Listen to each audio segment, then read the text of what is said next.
Hello and welcome to Wrestling and Everything Coast to Coast with your host, Buddy Sotelo Esquire, wrestling premier photographer Mike Lino, and the effervescent Evan Ginsberg. This week, I would love for us to have actually had on Skype for us to interview a special guest. I don't know how this is going to turn out because it's a phone interview, so we'll do the best we can on this. And because the guest is special, otherwise I wouldn't do this if it wasn't for a special guest. But he is a special guy and a legend in the business. And Mike, do you want to introduce him? Yes, but I do first want to thank Evan Ginsberg, who informed myself, as he did many, originally from Johnny Rodz and Davey O'Hannon. Davey O'Hannon was slated to do the show thanks to Evan, but he forgot that his kids are coming out of state, like from Maryland, to take him out for his birthday. So he's going to be bringing on Manny Soto in a couple of weeks, total legend, Tri-WF, Los Angeles, Puerto Rico, etc., from the Pedro Morales, Victor Rivera days, all of that great, fantastic stuff that we love from the 60s, 70s, 80s. But Evan, none of this would have been possible without Evan suggesting, people that he was in contact with before I was, on the passing of two great Tri-WF, WWF legends, Pete Sanchez, Pistol Pete Sanchez, and also Pete Reeves. And besides, recommending Johnny Rodz, who I have on the phone right now, the unpredictable one, Johnny Rodz, with Gleason's gym. He's trained almost, or more people, probably more people than Stu Hart, but also Evan had recommended we reach out to Davey O'Hannon and Tommy Cairo. We're going to try to get, he thinks he's got Skype ID, etc. But Evan, do you want to say a few words before we introduce Johnny Rodz? And thank you so much. So tonight is a special tribute show, all courtesy to Evan Ginsberg, on Pistol Pete Sanchez and Pete Reeves. Yeah, I just wanted to say that as an old school WWF fan, I saw Pete Sanchez and Pete Reeves so many times live, and these guys were top notch, always gave 110%. And it's nice that Russell, the host of the show, is willing to pay tribute to these guys, and they deserve to be acknowledged. They devoted their lives to pro wrestling. And without further ado, Mike, let's talk to Johnny Rodz. Johnny Rodz, the amazing guy. You look at the list of people, not just Johnny's career, which was legendary. I love him because he came into our territory. I sent him the photo the night he debuted in our Los Angeles territory. I think that was the Battle Royal he won January 1976 as Java Rook. He didn't have to change the initials on his tights or boots, but he had special pointy boots, wonderful pointy boots. But you look at these folks, Big Bill, William Morrissey, who's in AEW now, but formerly Big Cass in WWE, Prince Nana, who's with the world champion, one of the nicest guys. Evan and I love this guy. Matt Stryker and Prince Nana, Evan brought to my Bruno Legend series when Bruno hired me to interview him with Pedro Morales and Ivan Koloff and a wealth of other people like Davey O'Hannon.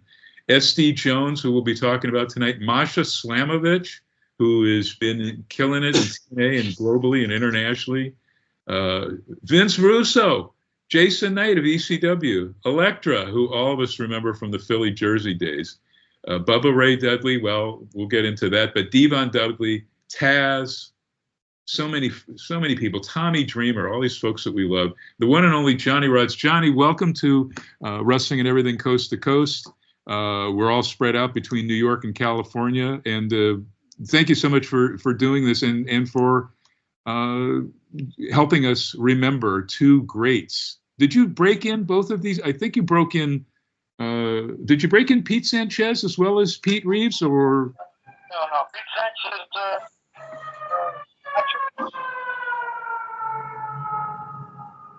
Probably a year ahead of me, so many years ago, and we were not too far away from each other. You're looking at a half an hour drive. Now, he lived in Brooklyn, I lived in New York and Manhattan, and that's how close we were. And then once we met, from there on until this time, it's been, you're looking at 60 years for good. 60 years of friendship. He was a year ahead of you. But Johnny, And Johnny, you said that you were probably the last guy to speak to him. You called him up at the hospital. How did you know that he was in the hospital? Had he called you? Yeah, funny is something, you know, when things going to happen or whatever. The only thing, I was just thinking about him just the day before. I said, well, gee, I got to go and check how he's doing, because I talked to him a few days before that. And then, you know, he talked to me too much because he said, my son is calling me. And then I got to get back to Pete and find out how he's doing. Because he had some problems.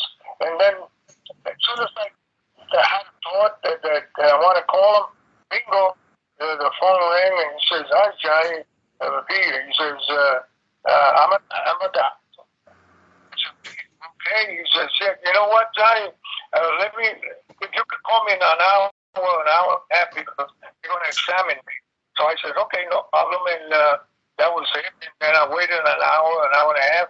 I called him back, and the way he sounded, the voice, the way he sounded, I said to myself, wow, he really sounds rough, you know. Knowing the guy so many years, you could tell. And then he says, you know what? Call a little later, because I'm going to go to sleep. And that was the last word that I heard from Pete. And the rest is history. What type of, I'm going to throw to the other guys, starting with the guy was, well, maybe both guys, because we've heard nothing but laudatory, people posting online. They just loved Pete Sanchez. They loved Pete Reeves. All of you guys had, you know, a brotherhoodship. But tell us a little about both guys as men, and then I'm going to throw to Evan Ginsberg. Well, then, you know, Pete Sanchez was I don't think any of the boys know him better than I do. I don't think nobody's been close to, you know, the business and us two, in the sense of traveling together a lot of the time. Except when he was out of town in different territory, or myself. But all along these years, actually, kind of whatever that he said I had, we were the only one who understood that. You know, so I'm going to put it this way: I know him better than his own family and the other people, in the sense of friendship, because we just go back so long, and we have so much time together that in and out that I know him better than I probably know my brother, you know. Well, you know better than you know your own brother. Evan Ginsberg. Do you have a favorite in-ring memory with Pete Sanchez or Pete Reeves? Oh, no. Memories in the ring, you know, I put it this way. Whenever he had to work with me, he had a smile on his face, that's for sure, because, you know, I'm going to say it out loud. When I go in the ring, I don't care who I'm working with. Either the person that I go in the ring he's ready for action. So because I'm going to put my action, and if you're a good guy, you can get over, because I'm going to make sure that we both can look good. So whenever he had to work with me, he was always had a smile on his face, because you know I'm going to make him. There you go, Mike. Well, like Pedro would say, he's ready for any kind of action. Any kind of action, baby. I'm ready for any kind of action, baby. Pedro's another guy. Whenever he had to work with me, he had a smile on his face, because he's going to look good. I'm not going to brag about making you look good, but if you're not the right guy, and you don't understand my ways, and you want to show off, and you know this is business. Well, I can make you look bad too, you know. I get work for both of us. I can take my part. If you don't know how to get your part, well, what I'm going to do the job. You know what I'm saying? Yep, I do. I'm going to also bring in basically the guy that's running all the boards. He's a gets tremendous heat as a wrestling manager out here on the West Coast. That is Russell Jackman, Buddy Sotelo. Buddy. Well, it is an honor to have you on the show, Mr. Rodz. I want to know, in all your years, you never really held any major titles. Do you wish you'd held the title, and if so? He did in other aliases. Yeah, but never in the WWE or the NWA. I mean, major title. But what major title do you wish you would have won, and where would you have liked to hold it?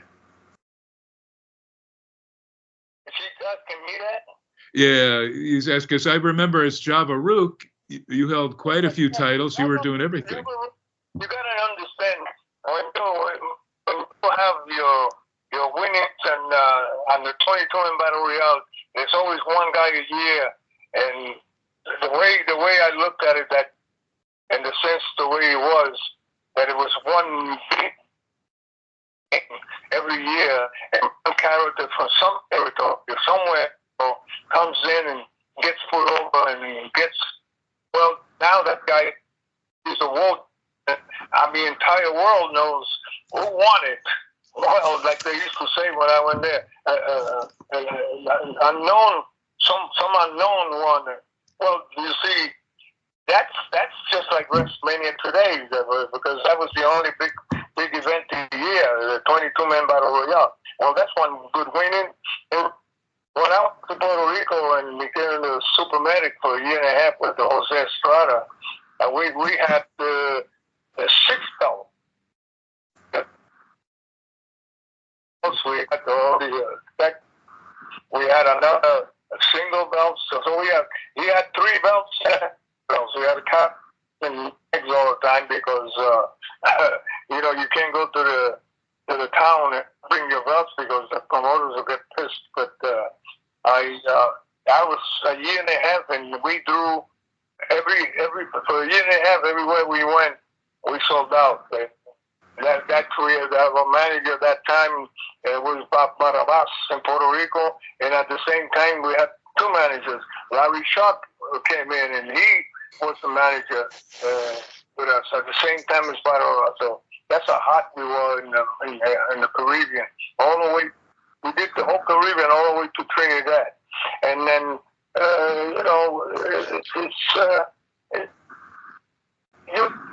territories around.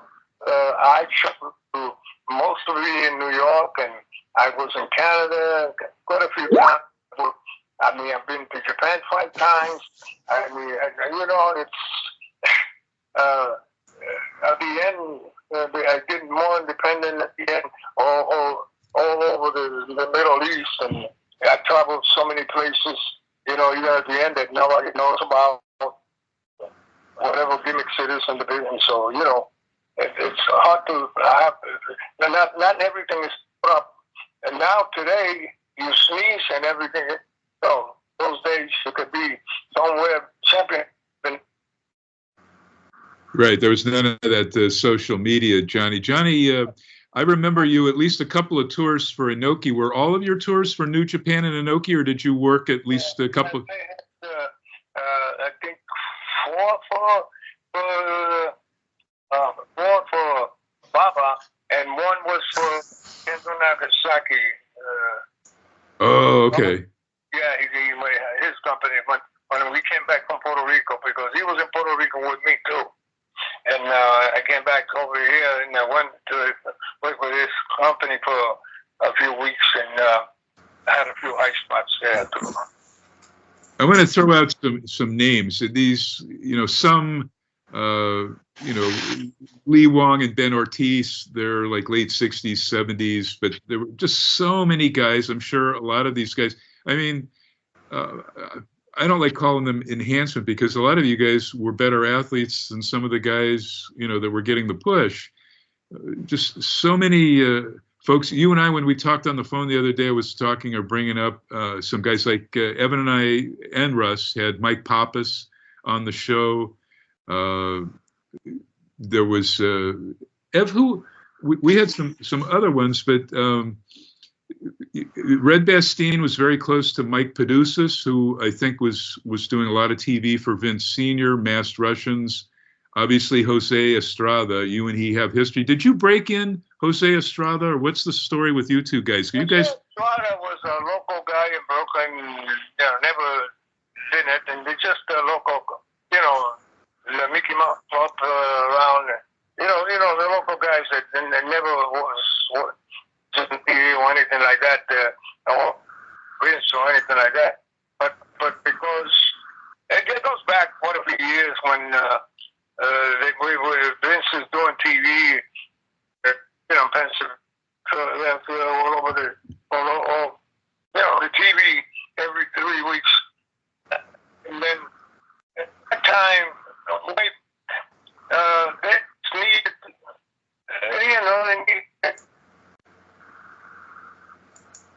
Well, you're breaking up, Johnny, a little bit on the cell. I'm going to throw out two names and then throw back to Evan Ginsberg. Sylvana Sousa, Joe Turco. Ev, wasn't Joe Turco the Continental nobleman? Yes. Whoops. Oh, lost Johnny.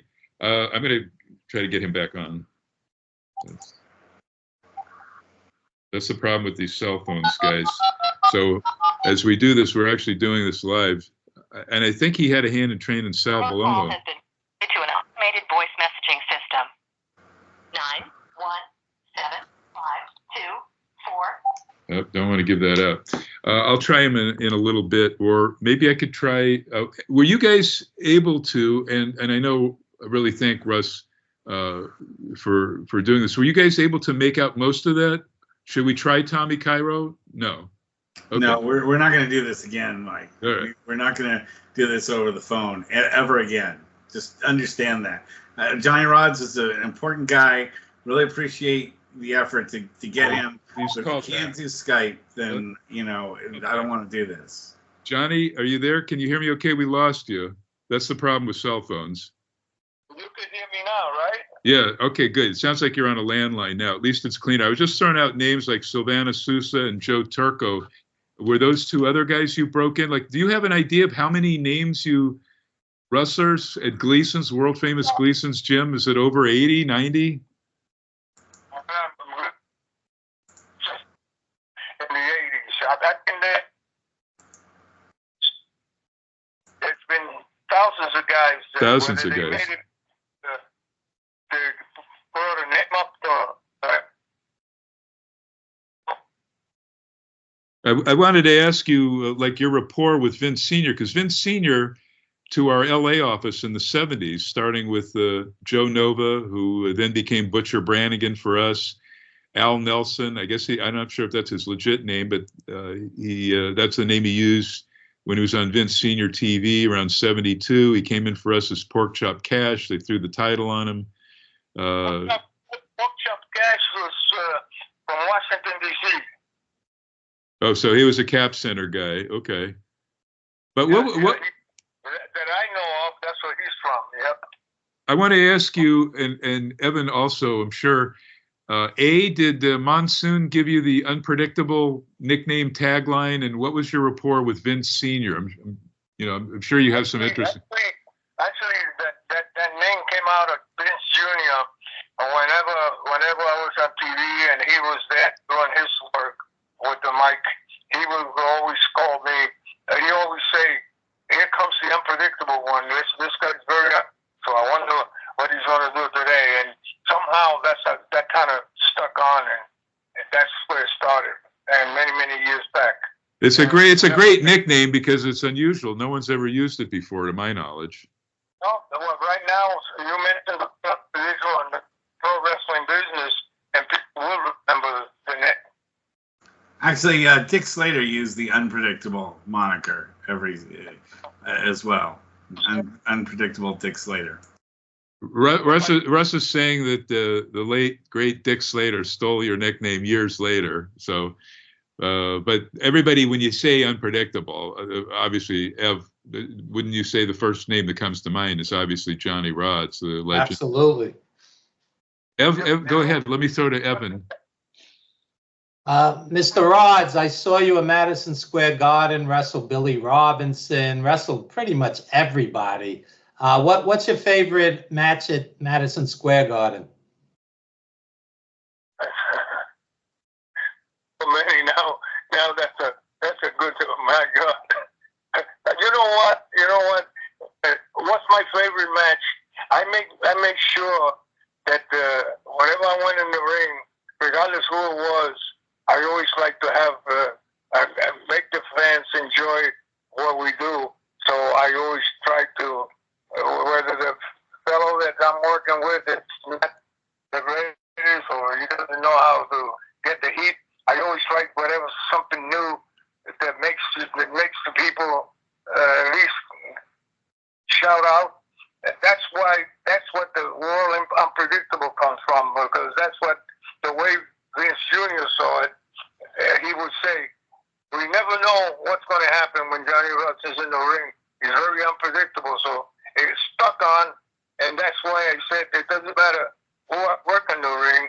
I always try to make it something that. So I always enjoy myself, no matter who it was that I work with. Whether the fellow doesn't enjoy working with me or not, I want to make sure that the fans will enjoy, because so I don't really look to say that I enjoy working with a certain individual and then that was it. I tell you what, I used to love to work with Pat Patterson, well, because what a hell of a worker he was. Oh yeah. Oh, we got to see him. I was fortunate enough to see him, really coming to global attention in San Francisco for Roy Shire. But I think as Java Rook, didn't you come up and work at least some TVs, if not the Cow Palace or Sacramento for Roy Shire in 1976? I worked in San Francisco with Roy Shire with Roy Funk Jr. Wow. Yep. That's the first time that I met Fuji, Superfly Snooker, because I never had anything, never met them before. And when I went to San Francisco to do that to Mike, that's when I met them. And the rest is history, from there on. Because actually Pat threw those guys a bone. He helped suggest both the senior and junior, Rocky Johnson, Morocco, Peter Mavia, so many guys from the San Francisco area. Ray Stevens, even though Ray, at that point, he'd had a couple motorcycle accidents. But I do want to point out, you were the only guy, our biggest show of the year in Los Angeles for promoter Mike LaBelle and publicist Jeff Walton, who was my immediate boss there. You were the only talent who came in and debuted for our biggest show of the year, the annual January 22-man Battle Royal, and also won it. Nobody else ever debuted and simply won it. They had done vignettes and talked about you coming in. But I know, Evan, the three of us are curious, probably the whole world.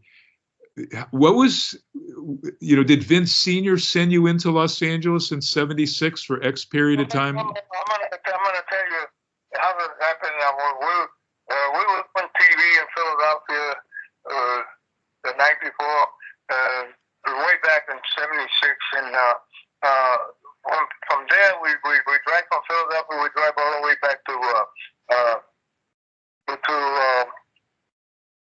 I forget the town now. Where Vince used to stay at the hotel in Pennsylvania, and then everybody goes there for the second show. For the second TV, because we do two days TV. Yeah, there were two, Allentown and Hamburg. Allentown and Hamburg, but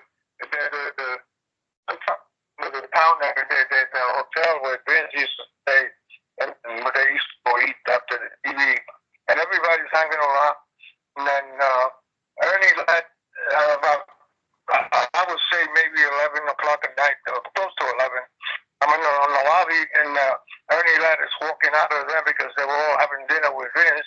And Ernie Ladd says, "Oh, Johnny, I'm glad I saw you, because Vince told me if I see you in the lobby, so he wants to see you inside the place." So I said, "You're not pulling my leg, right? Because pull jokes. I don't just walk in Vince. You want to see me," and they start laughing. I went in, and everybody started clapping, is going on? He says, the new sheik. He said, what's up, Vince? He says, want to go to Pennsylvania, be the new sheik. If, if the deal is, I'm ready. And that was the beginning of the whole thing. And I just remember the original sheik was there for a long time, remember? Oh, yeah. He came in quite a bit from Detroit, sent in Firpo, Pampero Firpo, and Igor, Dick Garza, and some other people that you knew. But I told you that story that he told me if I ever talked to you to say thanks for stealing my gimmick, which is the same thing he did when he met Frankie Kane, his great Mephisto doing a Sheik gimmick. Giant Bob had paired them for, I think, 1976, the Champion Carnival in All Japan. And so Sheik gets, they go bring the All Japan limo to pick Frankie Kane, Great Mephisto, up at Narita Airport. And Sheik goes right up, slaps Frankie in the face and goes, thanks for stealing my gimmick. So he didn't tell me to slap you. He just said, tell Johnny Rodz if you ever talked to him before he passed. Thanks for stealing my gimmick. They said to me that we're going to go over there. I said, good, I'll go. And they wanted a different name for the same gimmick as an Arab. But, all over the Sunday, I said, la, la, la. So the reason is that they don't want, for some reason, there was too much blood, so the houses, so they didn't want to see no more blood. They wanted something different. That's what I understood that looking for. So I said to myself,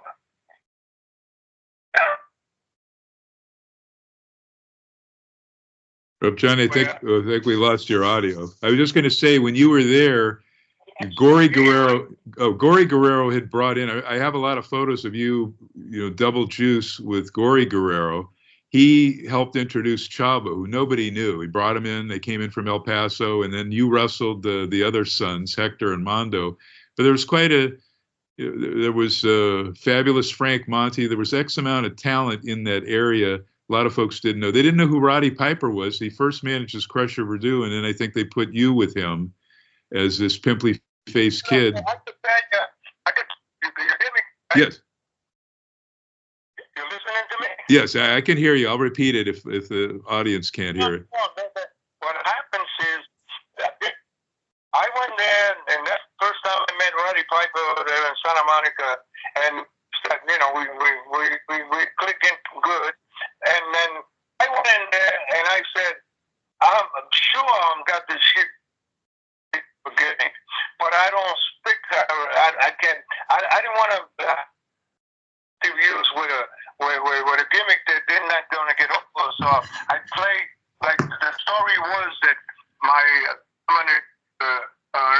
the son of a Arabian, and because I don't know what, my father threw me out, and I wound up going crazy. I went onto the desert. I started wrestling with the Indians in the desert, and then I came back to my boys and everything else. All I did was woo-hoo. So what happens is I got the idea that's the only one I get over. I got this. So I said to but I need a man. And they said they were going to give me some girls talking in. I need somebody to talk, somebody that interview, and then so I could play the game. But we were together from Santa Monica, and I said, Piper, why don't we go to the office and talk to these guys to see that manager, right? And talk to them and tell them, why don't you turn over, instead of doing babyface, somehow let's turn them over to me, and then be my manager. And then, Mike. Yeah. We took a chance. We went to the office, and they said, no, he's babyface. It's not going to happen. I said, shit. So we went away and we came back, but I'm starving, so I said, you know what? We got to try again because I need a manager. I want to get more heat than what I have. I can perform good, but what about the interviews? You know, play like dumb, all that bullshit. So I said, let's go again. And we tried it again, you know. All of a sudden, hey guys, can you come down to the office about 10? We need to talk. Well, we wonder what the heck happened. Were we in trouble? Yeah. This TV, they told Piper, you're going to go in there and work with Brooke for 3 minutes. He kicks it up. Run out, grab the mic, and tell them that you rather switch than fight because the idea of this Winston Seagull. Remember that? Yeah, that was a TV ad, right, where they had the black eye on the girls, the pretty girls. I told them, they don't want to meet it. So they say, that was their idea. I said, and Piper looked at each other and said, wow, what a great idea. And Piper put it over like $1 million. He went on TV. I kicked the shit out of him. He grabs the mic. He said, I'm going to train this guy. I'm going to make this guy the biggest killer. I'm going to switch and fight and all that crazy stuff. And that's how, boy, brother, we really got a lot of heat out of that. And that's how it started with him being my manager and doing the bullshit with me. That's it. Now, I want to throw back to Evan and Russ. What led to you leaving? Because it felt like you left a little too early. You were there. Well, the thing is, if anybody in the business knows what our life is, I'm from New York. I'm in California. It's not like I'm going to take a plane and in a half an hour I'm going to get the family or make sure that if we have any problems at home, you know, or take the family and grab them and move them because when they wanted me over there, it was a 1, 2, 3 thing right away. It wasn't like I could get prepared, grab the family with 2 kids and bring them to California and then find a place. And you can't do that. You have to go over there by yourself. And, you know, if everybody has the mind, you know, you know what happens when you're in that kind of business and you're traveling all over and your family's home alone and maybe the wife or somebody doesn't get along with that bullshit. And then, you know, and that was one of the cases. And then my son was like maybe 13, 14 years old. It's around with a 20-year-old, looked like a 14-year-old, and now not there to handle it. And then the wife is going to start blaming me for. So all that was involved in the sense of what you know, why people do a certain thing and you can leave and nobody knows why. Other things also. I went there with a price, with a different price. I don't. Well, I give it, but if you're playing the game, it's gonna. When I'm gonna disappear, in the sense that that's what happened. And I come home. I come home and I wind up. This is in '76. Come home by the time it was at the end of '76, the end of '76, '77. I was already in a divorce or whatever was involved, and that was part of my life at that time. I'm sorry to hear that because Chavo Guerrero brought out his first wife and kids and same time period. I had thought at the time you had also done the same. Let's go to Evan and Russ. I just have one final question. You've been in the business for so many years. How would you like to be remembered? Well, the way they.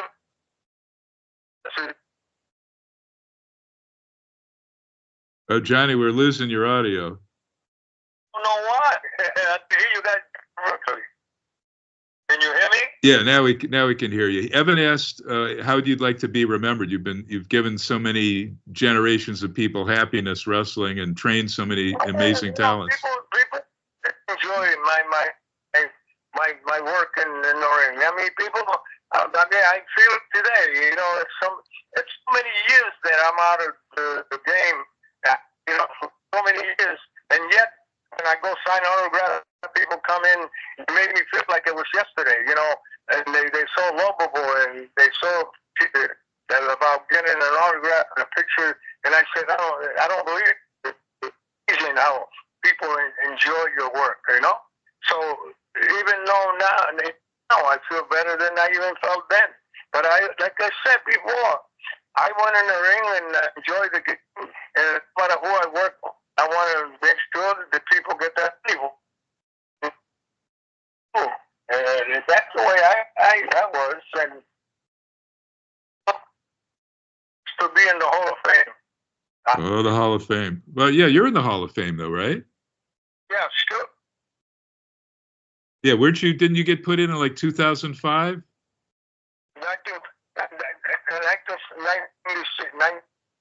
Oh, in the 90s. Wow, even better.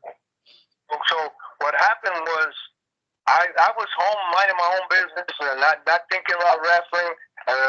My own different job. I was in the floor doing tiles on my house, and then call from the office of Vince, and somebody says, Johnny, some guy named that I don't even know. He says, Vince wants to know if you want to be inducted in the Hall of Fame. I said, oh, sure. I'll call you tomorrow. I'll let you know. Well, I thought somebody would pull my leg, you know. I didn't pay no attention. I just said that, and okay, make sure that 12 o'clock you got to call. Well, next day, I'm still finishing my job, and I get another call, and that's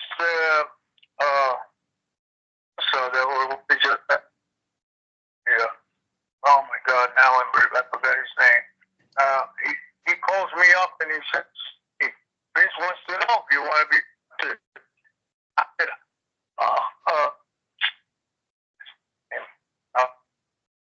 It wasn't Gino or Evan. Who managed Bruno that was in the office with Vince? You know, he came out with Bruno as the Arnold Skoland? Arnie Skoland. Johnny, was it Skoland? Oh, well, we lost him. I was going to say, you know, again, I was going to bring it back to Pete Reeves and Pete Sanchez, but also mention Johnny had a lot to say. I mean, he talked my ear off about 2.5 hours the other day when we were talking about Blassie and Tolis. He and Tolis stayed up all night for 2 nights in San Diego before Johnny left. So I didn't know.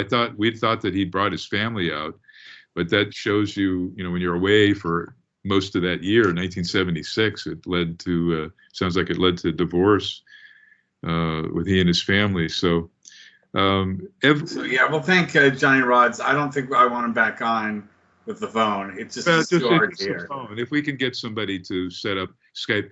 Ev, let's get your thoughts, maybe Russell's too, on these 2 legends that passed, because you think of all of the names, and again, Johnny trained many of them, like S.D. Jones and Butcher Brannigan, you know, all of these, we used to call them jobbers, which is a disrespectful term, but enhancement talent.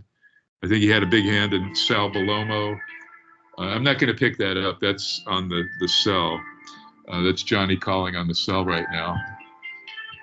Just tell him thanks, but yeah, we're gonna wrap this up. Ev, let's get your memories on both of these guys. How about Pete Reeves? And I think his real last name was Resolve. Well, when we have Davey O'Hannon on, he'll tell it. I think it was Resolvo. What's interesting with guys like Pete Sanchez and Pete Reeves is you do a little research and you see they held many, many, many belts throughout their careers. They main evented in other territories. Pete Sanchez wrestled under the name Gino Caruso early in his career and headlined. Pete Sanchez wrestled Buddy Rogers. Pete Sanchez had a good career, but of course, if your most famous gig is with the WWF, that's what you're going to be remembered for. So my point being, when people do a condescending, he was just a jobber and you really know their histories, they've held belts and main evented everywhere. And, they've had interesting careers that lasted decades. Pete Sanchez wrestled over 30 years. And Pete Reeves is in 2 different Hall of Fames as well. I mean, so these people are acknowledged by their peers and by the fans. They're not acknowledged by the WWE. Well, Johnny Rodz is in their Hall of Fame, so actually, do they ever show any matches from him? I mean, it'd be great if the WWE. He was on the TV every single week because Vince Sr. would do 3 TV. Yeah, but my generation and the generations after me have no idea who he is. The WWE doesn't make any, in their stultifying 8 hours of TV that they have per week. They don't devote a single hour, which they should, or 15 minutes or whatever, to classic matches. Every show they should have one classic match where they show Johnny Rodz from 40 years ago or something like that. That really bothers me about the WWE, is that they just absolutely do not care about the history of what made the WWE what it is today. They just gloss over it. And a guy like Johnny Rodz is unknown by other generations because none of his matches are shown by the WWE. And well, you could see them on Peacock with the old school house shows. But your chances of seeing, you have to really go out of your way for that. When they've got 8 hours of programming per week, why can't they devote 15 minutes to? Oh, I'm not disagreeing with you. They won't devote 15 seconds to a lot of their guys dying. Yeah, so that's the thing is that you say, well, everyone refers to them as jobbers because for the most part we don't know who they are. We don't have any. Let me tell you about Pete Reeves very quickly. He was based in New Jersey. He wrestled for Vince Sr. from 1974 through 1980. So these are just notes. He also wrestled and helped train guys for Empire Wrestling and other indies in New York and New Jersey. He had 3 tours for New Japan Pro Wrestling. This is Pete Reeves. In 2013, as Evan mentioned, Pete Reeves was inducted into both the NWA Hall of Fame and the New Jersey Pro Wrestling Hall of Fame. He trained guys, as did Pete Sanchez, who most recently broke in several years ago. Sonny Kiss, who wrestled in AEW and Impact. And as Evan cited just the other day, Bill Apter and Davey O'Hannon were the first to announce that Pete Sanchez had died after battling cancer at age 81. But it's amazing that Johnny Rodz helped these guys or worked with these guys, and many guys that he trained. Even though he didn't train Pete Sanchez, he had a hand with Pete Reeves, and these guys went on to train others as like the Dudleys, and in particular Devon. But Johnny told me the secret story, or it's not so secret now, that Bubba Ray Dudley, before he was that, came in and he just didn't know the proper way to approach Johnny Rodz. He wanted Johnny to break him in, and instead he initially got broken in by somebody who was, not so great, but Johnny helped finesse him, meaning Bully Ray, Bubba Ray Dudley, who has nothing but great things to say, loves him just as alumni, full-on alumni like Taz and Devon Dudley and so many others. But 2 great guys. And the other thing Johnny said was both Davey O'Hannon, who I'm going to read his statement in a second, is short because we're going to have him on the show with Skype, so Russ doesn't have to worry. But both Johnny Rodz and Davey O'Hannon watched the Tolis Brothers. They could recall all of their bouts from 1965 when I brought up the heel tag series over what was the U.S. tag straps for Capital Sports Vince Sr. That they were in that heel feud, trading those tag titles with Monsoon and Killer Kowalski, which is pretty dang amazing. Let me get to Davey O'Hannon's statement because I promised to read it before we go off air. And again, he's going to be bringing on Manny Soto. Oh, yeah, Manny Soto very soon. Nope, please. Can't do it. Here we go. Davey O'Hannon. Here we go. He says, hello, my friends, Mike, Evan, and Russ. I've been a wrestling fan my entire life before I got into the wrestling business as a wrestler. There was never anything else I wanted to do when I, quote unquote, grew up. I watched TV wrestling religiously, saw Pete Sanchez many, many times. The wrestlers we saw on TV were larger than life, and Pete Sanchez and later Pete Reeves were one of them. Years later, I would constantly bug Tri-WF officials that I wanted to be a wrestler. Their answer was always the same: go to college and then talk to us when you're finished. Get your degree. So I went to college in Missouri. This is from Davey O'Hannon, a noted great wrestler, friend of Evans and I attended the pro matches there live in Missouri. After a show in Kansas City, a friend and I went to the hotel where the wrestler stayed. At the end of the bar, keeping to himself, was Pete Sanchez. I asked my friend if he thought that was Pete, and he said, no, that's the guy that wrestled tonight, Gino Caruso. I approached Pete and asked if it was really him. He told me we saw him wrestle in New York. He was thrilled that we knew him. A few years later, I would be in the business working with Pete. He had a great mind for the biz and was a good, solid hand. A dream come true for me to be around these superstars like Pete Sanchez and Pete Reeves. I met Pete Reeves at one of the first TV tapings I appeared at for Vince Sr.'s Tri-WF. Arnie Skolin booked me on a show in Kingston, New York. I had no idea where that was, so Arnie called Pete, meaning Pete Reeves, over and said, are you going to Kingston? Take this kid with you. Pete and I became close friends, and our families became close also.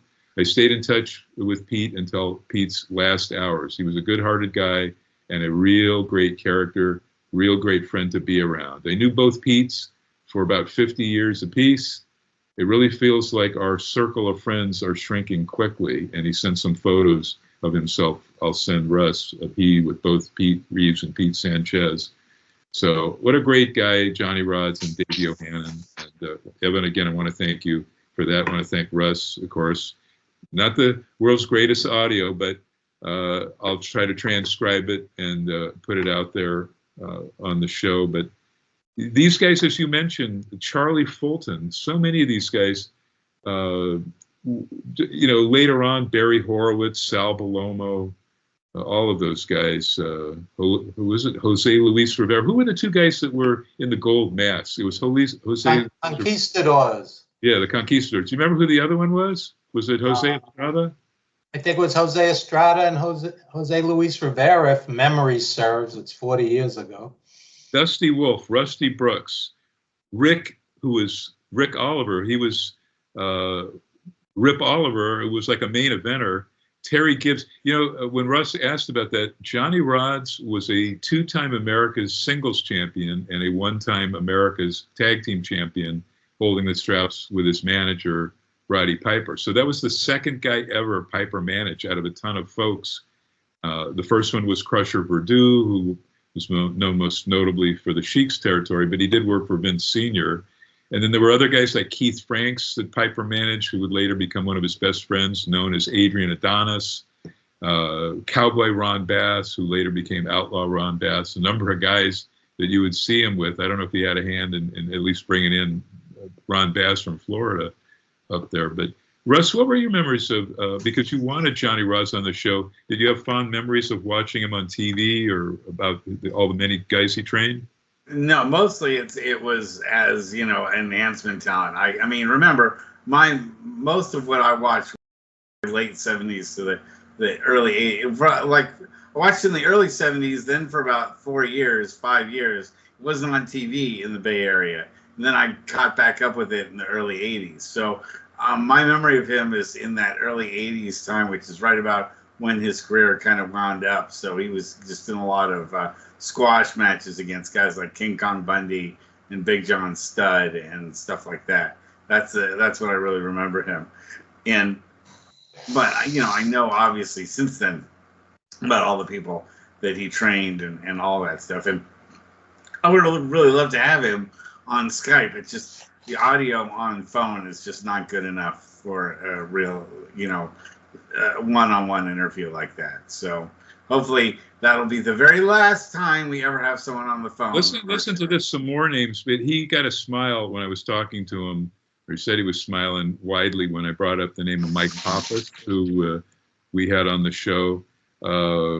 This is Johnny Rodz again. And Davey as well, who remembered the masked Russians. Ev, do you remember who those guys were from the early to maybe 1971 to 73, 74? I just started watching in 72 and I was a kid, so that's a little before my time. I'm sure they weren't Russian.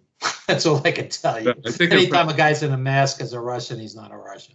That's kind of insane that Johnny Rodz would be playing a Sheik character. Well, we'll try to get out of him. I will, and then report back to you guys why that was picked. Why? Because he didn't make it clear. Vince Sr. told him he was going to be sending him in to be the new Sheik for LaBelle or what. But that's what happened. Vince Sr. sent him in as he would. And all of these guys who were enhancement talents on Vince Sr.'s classic TV, from Butcher Brannigan, Pork Chop Cash, Manny Soto. S.D. Jones went down to L.A. Tag champion with Tom Jones, who was actually from the Leroy McGurk territory, where he was always a contender for Danny Hodges' NWA World Junior Heavyweight. Can I just briefly vent about SummerSlam, Russell? Yeah, please. I've been reading about it all weekend, so go ahead. Yeah. To me, that was Vince's nightmare vision of sports alleged entertainment come to fruition, that Triple H is perpetuating.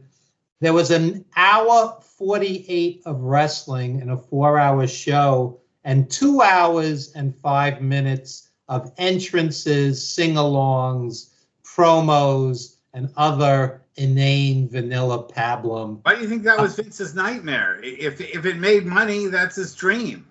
Okay, He doesn't well, care if it's I'm saying it's his nightmare vision come to fruition. Okay, well, I think his nightmare vision is when it doesn't make money.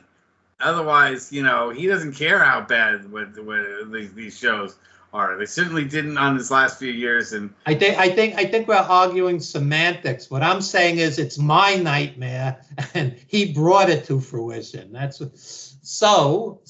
I'm watching this yesterday. 7 matches, all 7 screw job finishes. Not a clean finish among them, and just this inane 6th grade stuff. Is Dom going to leave with Rhea or with Liv, and you just kill a match dead with this nonsense? The only bright spot in that entire show for me was Gunther, who's so old school.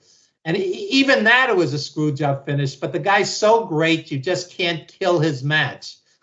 But doesn't he remind you of Waldo von Erich in some ways? Waldo von Erich was doing that stuff with Bruno. He came back like decades later to the Tri-WF. I think it was like 75 when he came in. Blassie managed him, and I shot pictures of them backstage posing for me. But Waldo, if you put him into today's type of wrestling, very stiff. I mean, you might get. Yeah. I love that match. I was watching it. I loved it until the end when Finn Balor comes out, and it's like it's a silent film villain twirling his mustache with the damsel in distress on the railroad tracks. It was so over the top, dinner theater level acting. It just took away from a great match. You don't need it. Let 2 guys. That was the best match I've seen Priest in. Priest is another underachiever, as is LA Knight, all sizzle, no steak. And Logan Paul, who happens to be very, very good. He's just got to stop with the product placement and his crew, the boys. They come out of the stand. They're dressed as a hydration drink. Every match, it's another. If you watch the presser, what they call the presser, it's the post-match press conference with Triple H.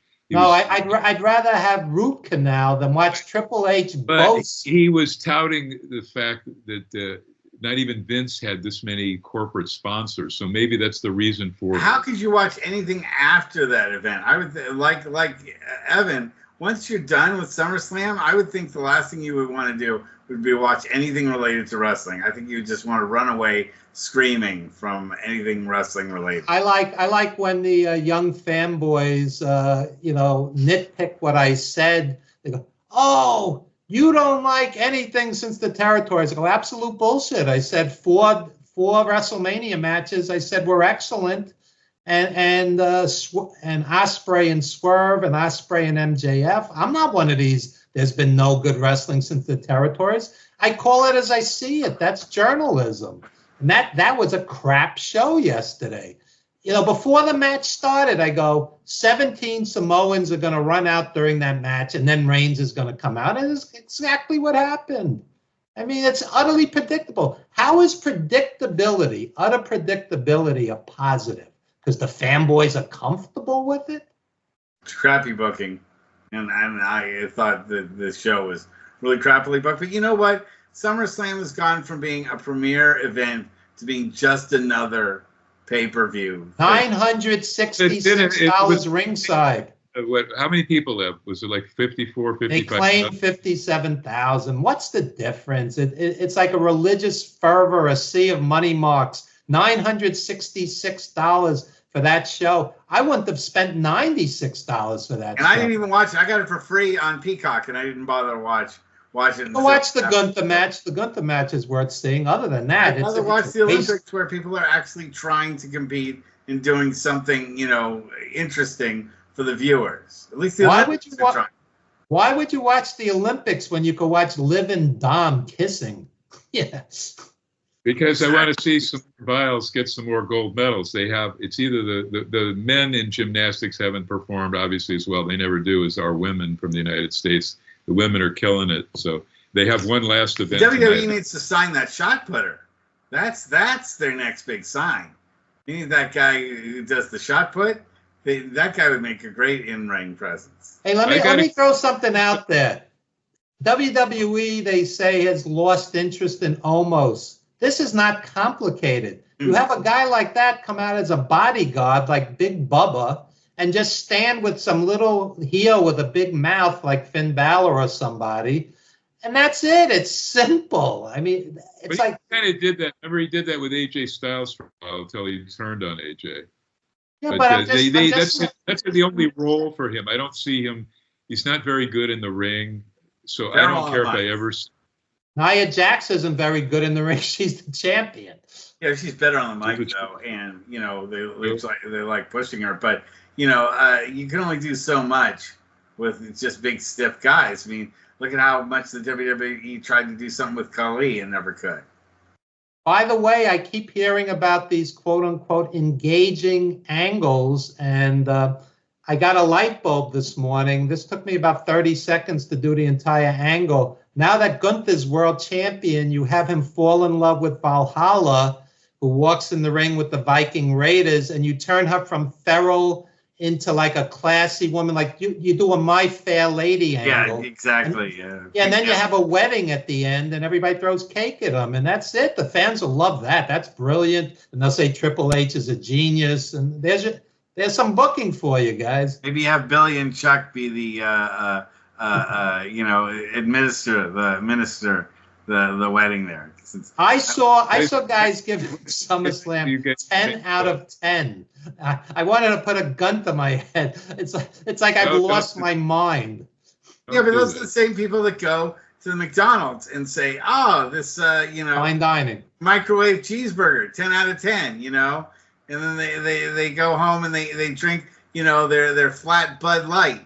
And they go, "Oh, thank you for Johnny Rodz that we did it." Anyway, we're going to stop recording, and we'll catch everyone in a couple weeks. Good night, everyone. Even though he was still on. No, we are. Good night, everyone.